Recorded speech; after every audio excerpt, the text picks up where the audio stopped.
K കരുണാകരന്റെ വിശ്വസ്തനും KPCC മുൻ executive അംഗമായ Maheshwaran Nair BJP അംഗത്വം സ്വീകരിച്ചു.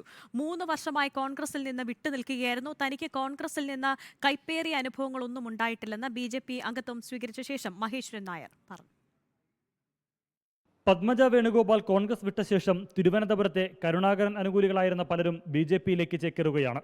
കരുണാകരന്റെ വിശ്വസ്തനും കെ.പി.സി.സി എക്സിക്യൂട്ടീവ് അംഗവുമായിരുന്ന മഹേശ്വരൻ നായർ ഇന്ന് രാജീവ് ചന്ദ്രശേഖറിൽ നിന്ന് ബി.ജെ.പി അംഗത്വം സ്വീകരിച്ചു. 20 വർഷത്തോളം തിരുവനന്തപുരം നഗരസഭയിൽ കോൺഗ്രസ് കൗൺസിലറായിരുന്നു മഹേശ്വരൻ നായർ. കോൺഗ്രസിൽ നിന്ന് കൈപ്പേറിയ അനുഭവങ്ങളൊന്നും തനിക്കുണ്ടായിട്ടില്ലെന്ന് മഹേശ്വരൻ നായർ വ്യക്തമാക്കി. ഞാൻ ഇന്ന് കഴിഞ്ഞ കാലങ്ങളിലെല്ലാം പൊതുരംഗത്ത് പ്രവർത്തിച്ചത് മുമ്പത്തെ ഇന്ത്യൻ നാഷണൽ കോൺഗ്രസിൻ്റെ ലീഡറോടൊപ്പം നിന്ന് പ്രവർത്തിച്ചിട്ടുള്ള ഒരാളാണ്.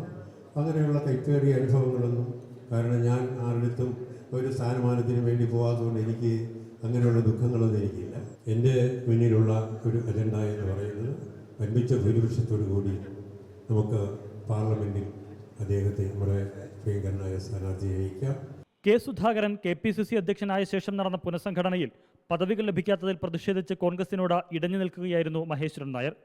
കെ കരുണാകരൻ സ്മാരകം വൈകുന്നതിലും മഹേശ്വരൻ നായർ പലപ്പോഴും അതൃപ്തി പരസ്യമാക്കിയിരുന്നു. കരുണാകരൻ അനുകൂലിയായിരുന്ന തമ്പാനൂർ സതീഷും കഴിഞ്ഞ ദിവസം കോൺഗ്രസിൽ ചേർന്നിരുന്നു. റിപ്പോർട്ടർ, തിരുവനന്തപുരം.